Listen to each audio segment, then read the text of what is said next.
Hour 2 Overdrive continues, brought to you by FanDuel, bringing you everything from the opening line to the final score. Bryan Hayes, the O-Dog, Jeff O'Neill, Jamie Noodles, McLennan. Role play level of concern later in the hour. All right, the slide, this new thing we've been working on later this afternoon. We got PGA picks today, and we got Cory Schneider coming up in 10 minutes. And he'll give us his take on where he sees Vancouver-Edmonton going from here, his thoughts on Rick Tocchet calling out Elias Pettersson. We've only got one game in the Stanley Cup playoffs tonight, and there's a lot to get into with Cory. We're looking forward to having him on. Never had him on. Well, ask him the same question I posed to you guys. Who would you put in, 80% Demko or She Loves Me? Yeah. Yeah, it's true. I love that. He might have some unique insight, too, on some of the goalies and that, because he's not far removed from the game, right? So he might have crossed paths. Obviously, he would know Thatcher, and, you know, we also, the Calvin Pickard, we didn't really talk about it. Yeah, he got the job done, right? Listen, just made the saves that he should have. Like, last night, from an analytics standpoint, he did exactly what he needed to do. Noodles, you become a number guy over No, I'm not being. I love it. I'm just saying, like, I was sitting with Marty Biron, and you know what? Marty's really into the numbers, and I was just kind of, you know what? I liked his game. I thought he made two really big saves at critical times. In the second period on the 2-on-1, that's Brock Besser, who's been on fire. You know, Pickard makes a really good save. Besser steps to the middle and tries to change angle. And then on that 4-minute power play, they had a couple of opportunities. Garland gets in tight and tries to jam it away. And Pickard just, you know what? He made a couple good saves. And I think it just allowed the team to just continue to play. Now, the Oilers played a lot better defensively than they did the game before in front of Skinner. So, it's almost a two-pronged attack, really, because when you have somebody that, is not your number one guy, maybe the team, through osmosis just tightens up a little bit going, hey, we don't know what's going on with this guy yet. He only played 20 games for them this year, started 20 games, but he was really good for them. So I was happy for him. And you're right. It was, pretty low event. The first couple of periods, like, Draisaitl scores on the power play. Edmonton just consistently does it. Nugent Hopkins gets on the board. But yeah, it was a lower event game, and then the third, all hell broke loose. But Cory Schneider giving up the game winner, man. Holy, that's the thing with 38 seconds left after you battle back to tie it. I don't know what it is, Hayes. It's like if you lose the game, you lose the game. But mentally, you got to be like, let's just get to overtime and make our shot. Mm-hmm. And then you don't even get to overtime. It's like, what the hell were we just doing there? I know. That's what they were thinking. JT Miller, he said it. You can't let that pass get through. Yeah. All those sticks, all those bodies. And Bouchard's a weapon, man. He's a weapon. It wasn't a slap shot. He just snapped it. He got it on net. That's just a really smart play from a defenseman. Like, get that puck through. Yeah, and it got through, and it got on net and went in. I mean, that's a classic playoff goal. Well, it's funny because Bouchard's a really polarizing guy from the outside. Like, they love him in Edmonton, but he's not great defensively. But the guy had 82 points this year. The point of game, the guy is, gets game-winning goals. I think he's third in scoring in the playoffs. Does he have 15 points or something? Putting up huge numbers. But what? All we do is look at, and there's some negatives to his game because, most offensive defensemen, it's offense first, and hey, we'll defend later. And he's a guy that his game needs to grow away from the puck. But he's still a young enough guy. Like, he's a pretty damn good player. And I think sometimes we overlook that. Mm-hmm. We're looking at his warts instead of looking at what he does bring to the table. I didn't look at his warts, Noodles. All I said about him before the playoffs started, he had a couple plays in Toronto when Edmonton was in Toronto. And he had a couple plays where he's just like, whatever happens, happens. And all I said was, if he's going to log heavy minutes for that team in the playoffs and they want to get to where they want to go, he's got to put on his big boy pants and play hockey and be counted on and be a big boy back there. There can't be those little plays where he's like, do whatever you want and ends up in the back of their net. He's counted on, man. Yeah. You want to be a real deal player, you got to step up and play in all situations. You're right. And I think what frustrates people is what's great about him, what could also be a detractor, is he's nothing very casual. Him. Yeah, he just kind of fumbles. Not fumbles, that's the wrong word, but you see him. He just got this look on his face, this kind of, hey, I'm out for a Sunday skate, but he's making plays, and then if it doesn't go, but you're right, he's got to dig in, and I think he has the ability to. Ekholm's been unbelievable too. Like, Ekholm's a beast. Like, when you've got a big monster to help you out and play on the other side of the puck and be physical, and I don't think he's playing at 100%. Ekholm he's taken some pretty big shots here in the playoffs, but he's showing up to play.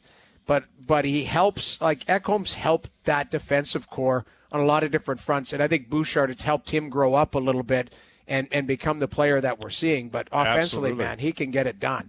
Yeah, no, offensive, like he had an OT winner against LA. He's putting up a ton of points, scores the game winner last night.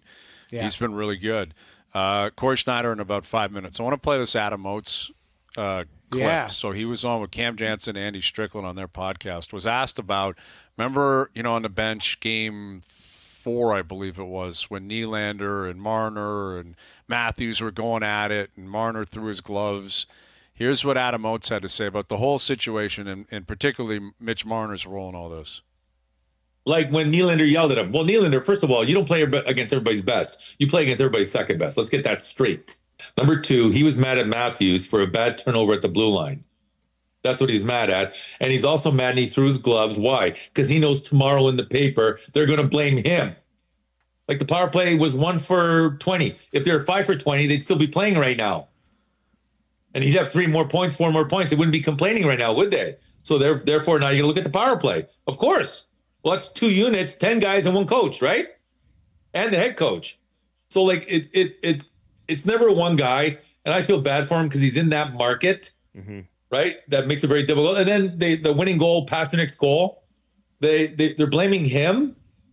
And it's like, if anybody knows anything about hockey, they were in a neutral zone regroup. So the F1 changed. He jumped over for F1. Pasternak's not his responsibility at all. Interesting. I mean, Oates going to the mat for Mitch Marner. I don't. Honestly, it sounds like inside information. Like, I love Adam Oates. I got a lot of respect for him, but it's like, did you have a sit down with Mitch Marner and you were told the intimate details of what happened? How else would he know that who was yelling at who about what? So I just don't understand the inside information and the bias towards one player. That's what I don't get about that piece. It's like, out of nowhere, he all of a sudden knows all the details and is going to bat for Mitch Marner. I don't understand it. Well, Oates is a skills coach for a lot of guys in the league. And I don't know if he's a skills coach for Mitch. But, I mean, you're right. But it almost seems staged, Jamie. That was privy.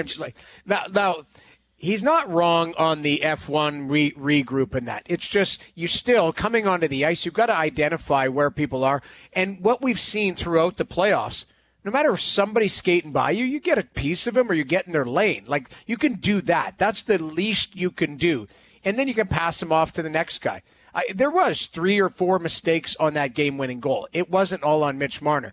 But you're right. Like, that sounds like privy information. Like, he was mad at Austin, and obviously somebody's told him the behind the scenes of how that transaction went down. If you can't do the math on that transaction, then you're not that smart. Let's just say that. And here's where I actually don't think it helps Marner, because if Mitch is actually, and I don't know if he is, this was Adam Oates' interpretation, but if during a game Mitch Marner's worried about what the papers are saying the next day, that's exactly the issue with Mitch Marner. That's exactly right, Brian. So that's all that I took out of that, is if that is inside info or he's speaking with Mitch or whoever, if Mitch Marner, and again, this isn't from Mitch, this is from Adam Oates, but if he's sitting there in the moment saying, I'm going to be in trouble with the media tomorrow. I'm going to chew on that one. Then there's your problem.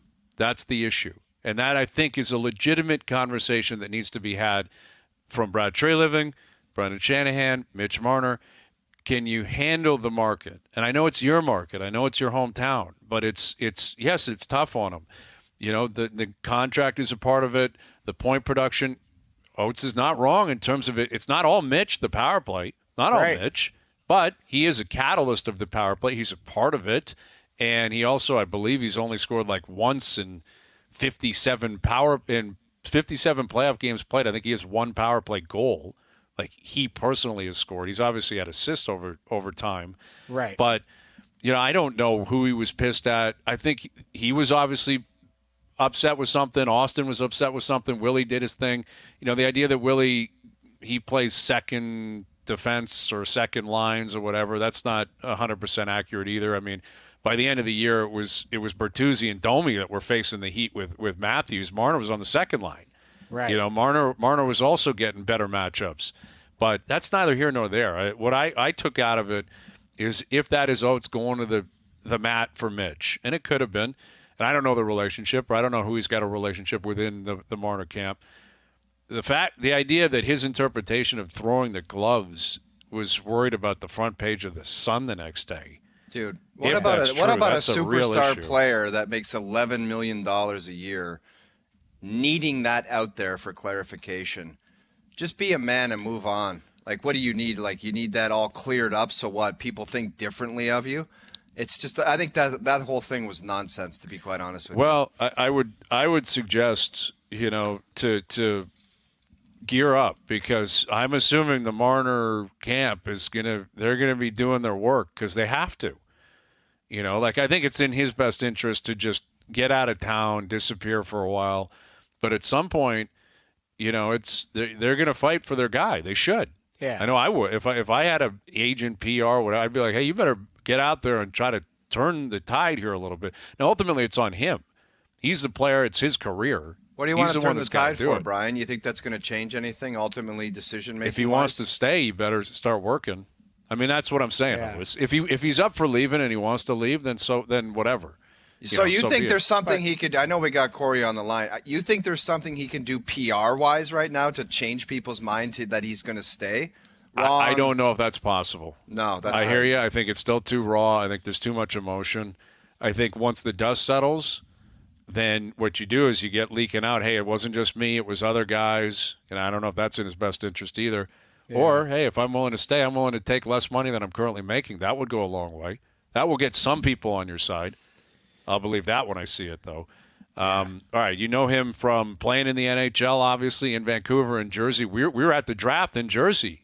You're going to want to hear this, right? That was Cory Schneider for the 9th overall pick. I think it was 9th overall pick that turned out to be Bo Horvat going the other way.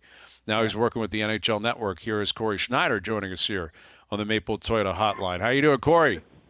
Hey, gentlemen. Good. How you doing? We're doing very well. Thanks. Thank you for doing this. Yeah, you're welcome. Yeah, it's great to have you on. We were there. We were at the draft when you got traded to Jersey. I just thought of that as you were coming on here. You guys learned about when I learned, so you were on the same page as me. You're kidding me. You had no idea at that point. No idea. No. You're one of your colleagues there at TSN, James Duthie, texted me about 30 seconds before Gary Bettman went up to the podium. So I had a small heads up. Yeah. Wow. Do you think that was that Lou or was that the Canucks? Oh, absolutely. That was 1,000% Lou. Yeah. Yeah, that's Lou. That would be Lou. Yeah. Why would Lou want people to be prepared for moving to Jersey? Oh, I know. Well, and I also heard later that he told them the deal was off if anybody found out beforehand. So I think you take Lou at his word. Yeah, we've heard those stories too, man, with other deals. It's great to have you on. I mean, we've obviously been buzzing about this Vancouver Edmonton series, and we were talking about the hypothetical, Thatcher Demko. Being a possibility. I don't know if it's going to be for Game 5, but maybe Game 6, Game 7. I guess he's really recovered greatly over the last 72 hours. How would you see that? How would you see Tocchet, utilizing his goaltenders here? If Demko comes up, let's say before Game 6, win or lose Game 5, Demko goes, I'm good, I can play. Do you see him going in, or do you think he would still ride Sheloves? Absolutely. No, I think as soon as you get the okay from the doctors and the training staff and Thatcher says he feels good enough, you put him back in. I mean, Sheloves is a great story. I don't think anybody saw this coming. I give him a lot of respect and props for what he's done. At the end of the day, he's your third stringer who has limited experience in the NHL against the NHL's maybe best offense or offensive players, at least in Edmonton. So I think as soon as you hear from your Vezina finalist that he feels good enough to go, you go right to him. I don't think there's any question about that. Cory, what do you make of the decision to go with Calvin Pickard instead of Stuart Skinner last night? I I didn't mind it at all. I mean, it was kind of not a do or die by Chris Knobloch, but it took a lot of stones for him to do that. That's nothing you take lightly.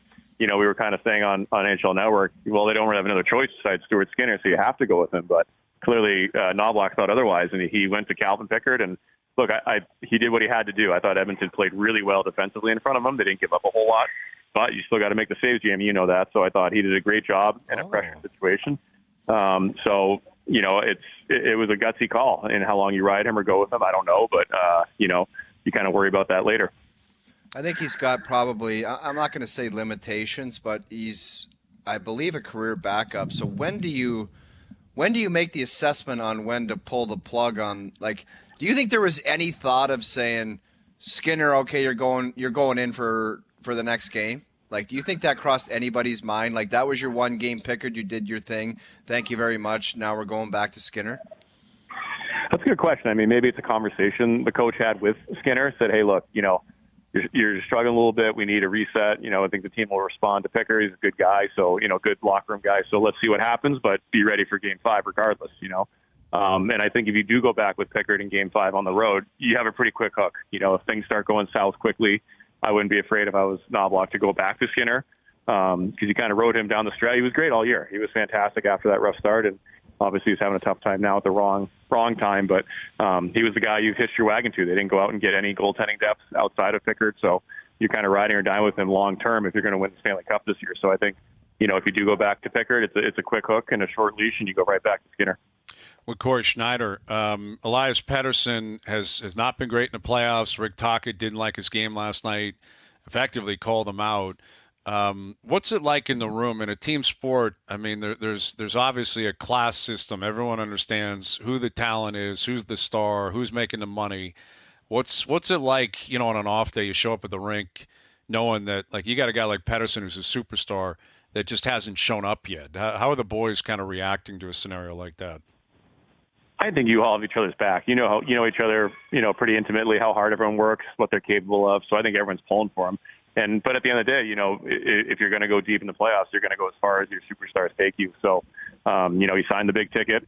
With that comes the responsibility and the onus to perform when it matters most. And, I'm sure it's raising questions. And if he's built for playoff hockey, he's a tremendous player. But, he's not the heaviest guy. So, is that something that comes into play in the playoffs when you're playing against big, heavy teams for 7 straight games? So he's going to have to step up. And I don't mind Tocchet calling him out. That's what you sign up for when you want the money and the adulation and all that kind of stuff. So he's earned it. He's worked hard for it, but this is the time of year where you earn that more. So I think as a player, you believe in him and you trust him, and it's on him to bring his best and, be a factor here for the rest of the series. Schneitz, do you mind that coaches call guys out? And we've been talking about it here at length because, it's a new athlete. It's a different type of athlete in today's game. And it's a fine line between old school and maybe new school thinking, progressive. But we see coaches not being shy in certain situations to just be honest and call a guy out. But they're going to probably throw him back out there to give them an opportunity for redemption. Do you like that approach? Or, we've seen other coaches with more kid gloves type of situation. Yeah, it is tricky. I mean, you mentioned it. I think especially when you guys played, and maybe at the beginning of my career, that was commonplace. It was just, you just had to respond, and the coach was going to talk to you when he talked to you, and otherwise he didn't. So you just had to deal with it. But now, I think you're right. I think the players today, they want to know more. They want to know why. They want to ask questions. They don't just want to do what they're told. And that's not a bad thing. You do have to learn how to coach each player individually. I'd like to think that when they do that, and to answer your question, I don't mind coaches doing that. I'd like to think that maybe they had that conversation in private first. Hey, look, I need more out of you. And then they go do it publicly. It's less of a blindside. But again, at the end of the day, like, a coach's job is to motivate. And maybe he's tried pushing all the buttons he can, and he's tried everything he can. And the last resort is, hey, I'm just going to, I'm going to put a little public blast out there, because sometimes playing guilty or playing with a little bit of shame, it motivates guys. And you want to prove people wrong. And so I have no problem with it at all. Again, you have to understand your player. You got to know, hey, how's this guy going to respond if I do call him out? And if you trust your player and his makeup, then it shouldn't be an issue. With Cory Schneider, Leon Draisaitl is such a beast right now. He scores that goal last night. He sets up the game winner. Beast. It's just outrageous. I mean, every night he's playing 28, 29 minutes. He seems to have the puck all night. He seems to be in the offensive zone. What's that like if, you're playing the role of Shilovs or Demko or whoever it might be. Put yourself in the crease, Cory. Like, he comes over the boards and he's cooking. Like, how do you possibly look away from Draisaitl when he's on the ice? It's not fun, let me tell you. I played against those two in overtime a few times, and it was only a matter of time before they, went 2-on-1 and scored. It was automatic. I think they beat me 2 or 3 times in overtime, just the two of them. But, yeah, I mean, it's tough. I think as a goalie, you have to be aware of them at all times. And, I even actually happened to stay up late enough to catch the end of that game. And you could almost feel it when they got that shift going, when Kane threw that hit on the forecheck and all of a sudden Draisaitl's got it. You could sort of feel, he's going to make something happen here, and he did. And it's just kind of the player he is. I know Connor gets a lot of the attention, rightfully so, but Leon, to me, is right up there in terms of the impact he has, shift in and shift out. And as a goalie, I mean, Jamie, you know this too, it's like you got to mark those guys at all times and know where they are every second they're on the ice. And that's added stress. It's added pressure on the defense. It's added pressure on the goalie, expending mental energy, accounting for a specific player. So the way those two can impact the game is incredible. So it's, again, you're not rooting one way or the other as an unbiased watcher, but you hope with these two guys in their prime that they're able to, do something special or achieve, the ultimate goal here, because otherwise, it would be a waste of such a great talent. Yeah, no kidding. Yeah. Man. Like, it really would be. You look at what else is going on in the league. McKinnon's got his, McCarr's got his, obviously Sid and Gene. You look at other just great two-packs or generational players. Yeah, exactly. Yeah. Generational players. I mean, that's what McDavid is. McDavid's there with Sid. He's there with Ovi. He's there with, all the great players throughout history. And they kind of feels like it's got to happen at some point, doesn't it, Cory? Like to complete the story, McDavid's got to win a cup. Absolutely. I mean, I think they'll tell you the same thing, and it won't define them as a player. I mean, they're going to be all-time great Hall of Fame players regardless, but having those cups, it matters. It can elevate your legacy. It can elevate your role in the game. And again, I think they're at the prime of their age right now, and they have contracts coming up. So you guys both know too that as you get older, you keep producing, get more expensive, and it's just harder to keep everyone together. So like I said, they're fun to watch, and they've always shown up too in the playoffs. They put up big points, so I don't think their lack of, Stanley Cup success has been their fault directly, but at some point, I think you're right. They need to get over the hump to kind of enter that conversation of the pantheon of all-time greats. Cory, it's been great catching up with you, man. We appreciate you doing this. We'll do it again down the road. Yeah, you got it, guys. Enjoy. There's Cory Schneider joining us here on the Maple Toyota Hotline. Check out Maple Toyota's huge truck and SUV lineup, including Tundra, 4Runner, Highlander, and Grand Highlander, in stock and ready to deliver. Visit mapletoyota.com. Man, he made a point of saying, Noodles, you're aware of this. You get a goalie in there, man. We're outnumbered. We've had a couple goalies on recently, right? So, even Kevin Noodles, Woodley. You would know this. Yeah. Yeah. Right. And it was like a delayed, actually, Noodles, you would actually know this too. And I was like, wow, he's really bringing the heat. Like he's enlightening and basically educating us.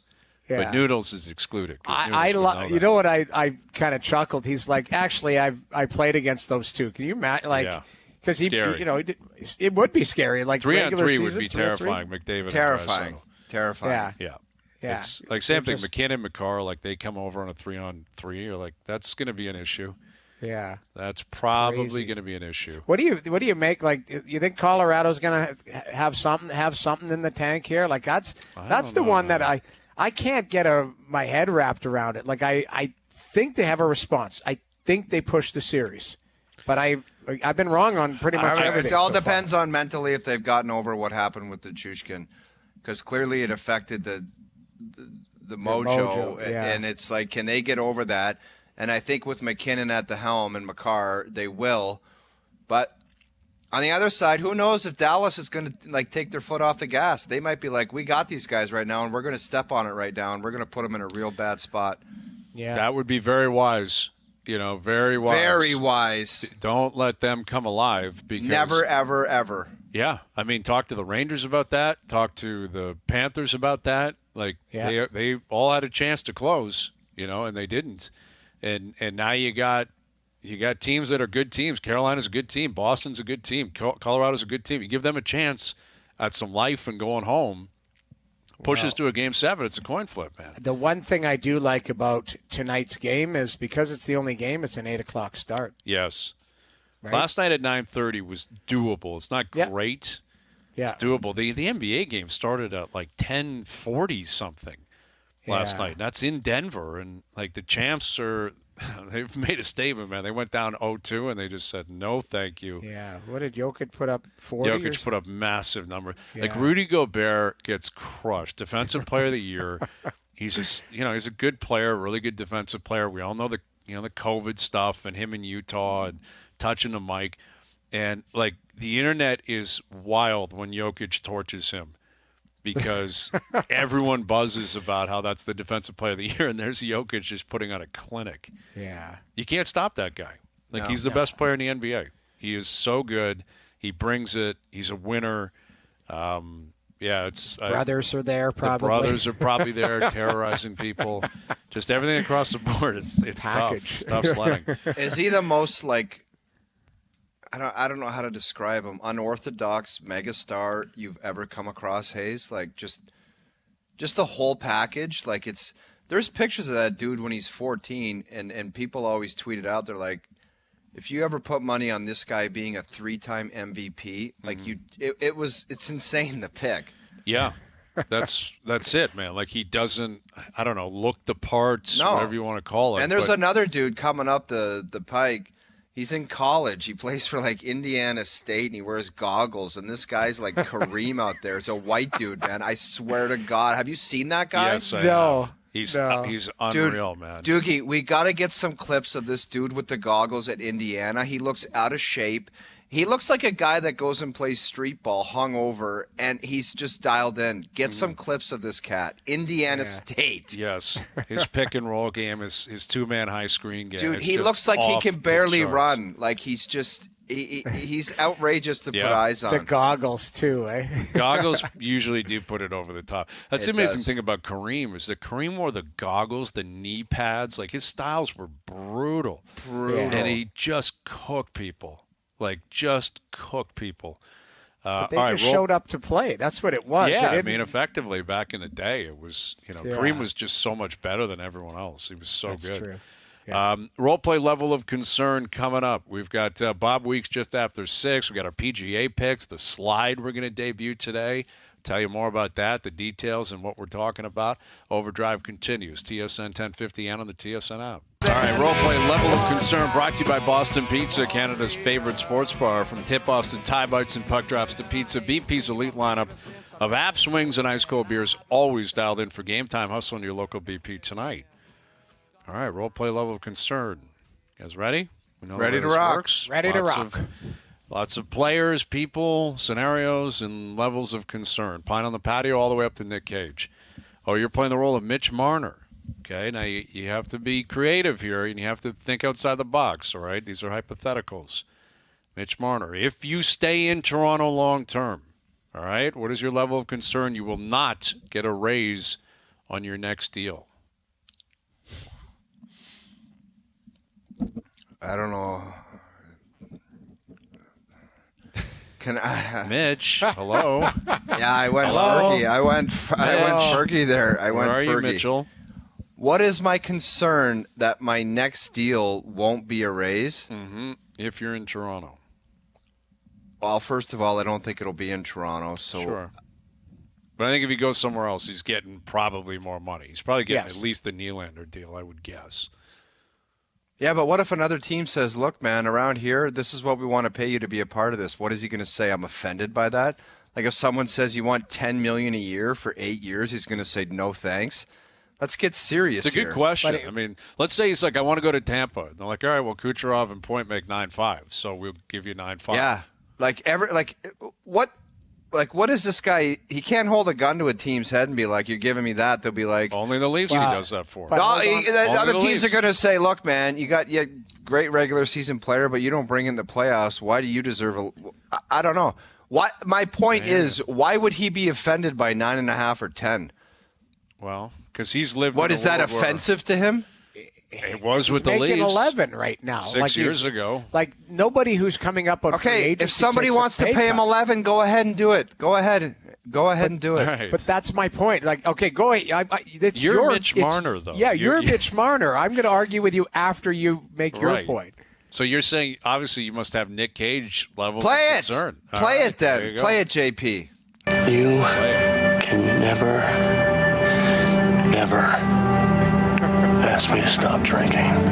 This was supposed to be like a fun thing, and that just was like fun. You got a knife right in my ribs. Just got me. Having a good time. Everybody is having a good time. My point would be, keep in mind, if you're trading this player and he's in on the trade, okay, it could be a sign and trade, or there could be an extension at the other side. The extension's not going to be, the team acquiring him is not going to go, we need a pay cut. And he go, okay, well, I'm not going to you. He controls the situation here, guys. It's not that the team acquiring him is going to want him happy, not go, okay, we're acquiring. Otherwise, he'll play it out, and he'll become an unrestricted free agent. Guys, look at the other wingers around the league, okay? You're talking Pasternak, Panarin, I don't know. Everybody Kucherov, just seems to put him on this pedestal, and the guy's a wonderful talent, world-class player. He's one of the top 20 best players in the world, but there's something missing there. And if you want to, if you want to unload your pockets for it, then fill your boots, man. Fill your boots. But he might end up going, like, if he chooses to go to an organization that's in a slight rebuild or something like that, they're going to give him all the money in the world. Good. If he goes to he deserves it. I understand that, but I guess my point being is I don't see him going, I'm going to take less to go to that situation, unless it is a situation unless he wants to win. Well, maybe that's you're the right. question. You're that's right. what didn't happen here. None of these guys cared enough about winning. They cared about their contracts, and I blame the team. And the team did it, and the team's got to live with it.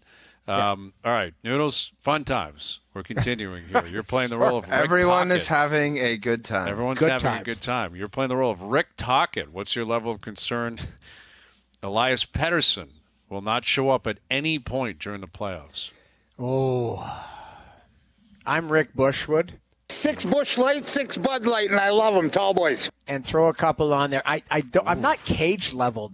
A lot of concern though. There's a lot of concern, but Nick Cage is like, you have no hope. Yeah. I think there's still hope. Now I don't know. I don't like making excuses, but is he nicked up? There's something not right with him. I don't know what it is. Like, he usually has pretty explosive speed. He's elusive and all that.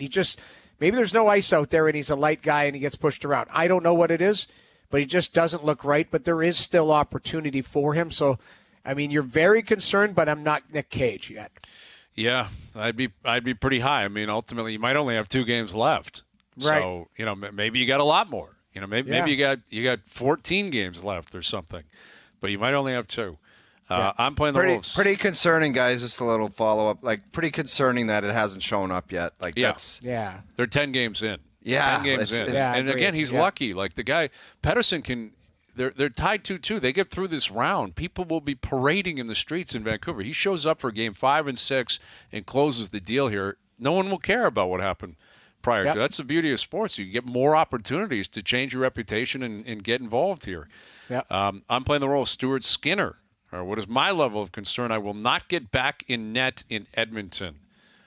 I don't know, man. I know how you feel, Noodles. I know how Schneider felt. And Schneider, I thought, made a really good point that you go with Pickard Game 5 at a short leash. That's a dangerous game, though. Like, short leashing. I guess short leash means you're probably going to lose a game. That's the thing. You're scared. Like, and again, he's speaking from his experience, not for Chris Knobloch, but I think he's onto something there. If I'm Knobloch, I'm scared. Like, if I'm talking, I'm scared. Like, Shelov's is not. This isn't Marty Brodeur in his prime. You know, like one of these goalies is going to give up a brutal goal that might cost the series. Well, it's probably going to happen. Did you see the broadcast last night had a pretty good nugget as far as the Adin Hill comparison? Did you see that? I don't know if you saw that. No, I missed that. So Adin Hill came in for Larry Brossoit in Game 3, just like, and Pickard's come in. And now that was an injury. It wasn't play, but Vegas was able to ride Adin Hill the rest of the way. Mm-hmm. And it was kind of like they showed the stats beside each other, all of that type of stuff. It kind of mirrored each other as far as career wins and games played, all of that. Right. Now, it might have been a stretch, but it was kind of a neat little comparison. I thought they did a good job of it. Okay, so maybe I'm very concerned then. Maybe I'm Wade Boggs at a Lightning game with 24 on ice onto the the seat, because it's certainly not Nick Cage. Because if you're Skinner, you're looking at it, regardless of Aiden Hill and the comparisons, all that. Skinner believes he's a better goalie, I would think, than Pickard, and believes the team believes that as well. But he played himself out. Not injured. He played himself out. He's probably itching for another opportunity. But if Pickard keeps, this goes without saying, if he keeps winning, he's going to keep playing. Like if Pickard wins Game 5 and plays, even if they lose 2-1 and he plays well, he's starting Game 6. Like Pickard's got to play himself out of the net now, which is definitely possible. But that's the position you put yourself in if you're Skinner. This is not like a Demko scenario where he's coming back from injury. And again, Schneider kind of said what you were talking about. He's like, Demko in immediately the second he's ready. That's how, obviously goalies feel about it and understand, the significance of a true number one. But yeah, if I'm Skinner, I'm Wade Boggs. I'm 24 on ice at a Lightning game because it's out of my control now. 38. Or whatever it was, 48. I don't know what it was. There's a lot of beers, and it was a lot of concern. All right, you're playing the role of Rory McIlroy. Rory McIlroy, what is your level of concern? If you do not win a major soon, you'll become known as a player that did not fulfill expectation. No way, man. Look at Phil since he won. Look at Phil Mickelson. How old is Rory right now? Do you know? 34, something like that, 35. I don't think Phil Mickelson won his first major until he was early 30s for sure. No, late 30s, man. It was mid to late 30s, I think. 04 Masters was his first one, I believe. Yeah. That was 20 years ago. What is he now? 53? 50. Yeah, he's probably 33 when he won. Something like that. And then he ripped off 6 after that, I believe. 6 majors. He won like 3 green jackets. He won the British. Rory could still do serious damage. I don't know if your boy Club Pro guy is right that he's going to start ripping off majors now because he's single. But who knows? Who knows what was going on behind the scenes there. But he's just so talented that one of these majors coming up, the way he hits the golf ball, like you saw him at Quail Hollow. He dusted that field, man. Crushed them, man. Crushed them. Yeah. So one of these days, he's just going to put it together. I think he's got several majors ahead of him. I think too good of a player, but man. It's been a decade, man. Like, that's a really strange gap for a guy that's that good. Like, and as slow as time is, it seems like the majors just speed up, and he misses one. You know what I mean? Yeah. Well, because you got 4 months. You better be hot. You better find it. And he wins everywhere else. But the last time he won, I believe, was at Valhalla in 14. Right. Which, again, this sets up pretty well for him this week. He's single, ready to mingle. He's coming off a win, and he's won here in the past. I have a feeling McIlroy may torch people this weekend. But, feeling good. Yeah. He's an all-time great player. I saw a stat on him about, how long he's been ranked where he's been ranked. Like, I think it was in 2014, actually, at Valhalla. He was number 2 in the world. He had just won the week before at, like, Firestone or something. Went on to win there. 10 years later, he's number 2 in the world. He just won at Quail Hollow. He's in a good place to win this week. Like, that's how good he's been for over a decade. Noodles, you're playing the role of our boy Arthurs. She loves. Okay. She loves you. She loves me. I guess this gets back to what we've been talking about all day. What is your level of concern that if Demko is even close to 100%, you're losing the net in Vancouver? I mean, I want to say Rick Bushwood. Like, it's now you got to keep winning. If you win, winning solves everything. But if he ends up losing Game 6 or Game 5 and, Demko's sniffing, I'd be concerned. It's all results, but give me what was Wade Boggs 48, but that's a walk in the park, isn't that's it? Nothing. Where's that? That's the thing. That's like a pint on the patio for Wade. Yeah. 3,000 Rick Bushwood, middle like Rick Bushwood, but maybe leave a few on the table. 6 Busch Light, 6 Bud Light, and I love them, tall boys. Love them. Yeah. All right. Yeah. That's reasonable. Yeah, I mean, he knows who he is. He knows who Demko is. Exactly. Right? Like, it's not a surprise. People are aware of it. And listen, Shelov's, you want the net. You want to play. Yes. But a healthy Demko standing on his head gives you a better chance of winning a cup. It does. It's kind of an interesting conundrum for him. Like, can you get to a cup final? Can you win a cup with Shelov's? I'm not sure, and I'm not sure if he would even say that he could. He's 23 years old, and he's just like, I think last night was his 17th NHL game. Crazy. Like 9 in the regular season and the rest in the playoffs. Like awesome. that, he's 23 years old. Yeah, that's a great story. It's an awesome story. All right, I'm playing the role of George Springer. What is my level of concern that my reign as leadoff hitter for the Jays is going to come to an end soon permanently? Play it. No, you know what? Here's the thing. Oh, this guy. You pick and choose. Here's the thing. Do you realize what my contractual status is? I have 2 more years after this. Oh, so you're saying George Hayes, you just don't care. Is that what you're saying? Well, I'm just saying I think the guy who gave it to me, they still work here and run the operation. And that would be Ross Atkins and Mark Shapiro. You know who runs the whole show here?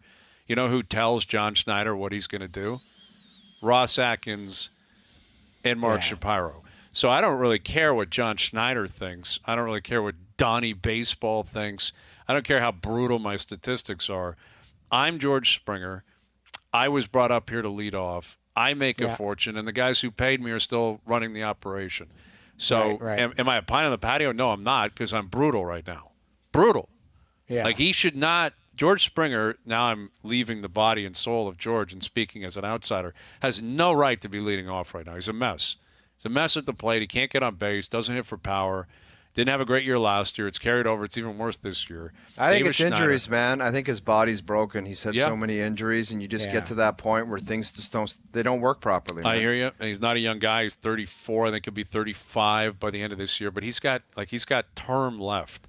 And maybe they can move off it. You know, maybe they ship him somewhere and pick up 90% of the tab or something. I don't think they're there yet. But I'll say I'm a 6-pack and a shot. I'm concerned. You know, I'm not playing well. The team, there's a lot of nervous energy around here, including the guys I mentioned, Shapiro, Atkins, Schneider, etc. But I'm George Springer. I won a World Series MVP. I've been leading off forever. I hit bombs when I'm in form, and I believe it's still the middle of May. Give me some more time. Who are you going to trust? Me, a guy who's been around forever, or David Schneider, guy this time last year no one had heard of before? Right. Come on. It's not like Bo's raking right now, or Vladdy's been better. No one's raking. Nobody is. Nobody is. Even Justin Turner had that great start. He's come right back down to earth. Yeah. And that's he's the 40 position years old though. I mean, that's the thing. He's not a young man. Not a young man. All right, there you go. Good role plays today. Very good stuff. Everyone having fun. Role play level of concern brought to you by Boston Pizza, Canada's favorite sports bar. From tip-offs to tie bites and puck drops to pizza, BP's elite lineup of apps, wings, and ice cold beers always dialed in for game time. Hustle into your local BP tonight. We got NHL, NBA, obviously MLB. We got PGA picks coming up into the next hour. Our best bet still to come. Looking at the PGA. OverDrive continues. TSN 1050 and on TSN 2. All right, Bob Weeks coming up. Our PGA picks will debut the slide at 6:30. You'll see that we're talking about Netflix and the NFL earlier. Happy Gilmore 2 is coming to Netflix. That's been officially announced. Adam Sandler will revise his role as Happy Gilmore. Let me guess, it's like the senior tour? Is that what... That's what I've read, that I think Shooter McGavin's going to come back, and it'll be Shooter versus Happy on the Champions Tour.